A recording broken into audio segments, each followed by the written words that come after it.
Saudaraku, Ketua DPRK Aceh Tenggara Denny Febrian Roza melantik Jemina sebagai anggota DPRK pengganti antar waktu atau PAW fraksi Partai Hanura dengan sisa jabatan periode 2019-2024 pada Selasa 28 Maret 2023 siang. Jemina menggantikan PAW DPRK Aceh Tenggara untuk menggantikan almarhum Jumatun yang telah meninggal dunia beberapa waktu lalu dari daerah pemilihan Dapil 4. Pelantikan dan pengambilan sumpah dalam agenda rapat paripurna masa sidang 2 tahun 2023 tentang peresmian pemberhentian dan peresmian pengangkatan pengganti antar waktu atau PAW anggota DPRK Aceh Tenggara sisa masa jabatan tahun 2019-2024.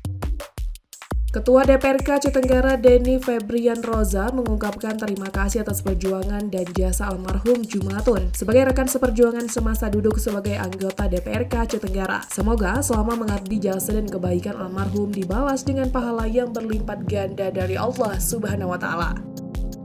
Sementara itu, PJ Bupati Aceh Tenggara Dr. Randes Syakira Messi yang dibacakan pidatonya oleh Sekretaris Daerah Aceh Tenggara Muhammad Ridwan SE mengucapkan terima kasih atas pengabdian almarhum Jumatun selama menjabat sebagai anggota DPRK Aceh Tenggara.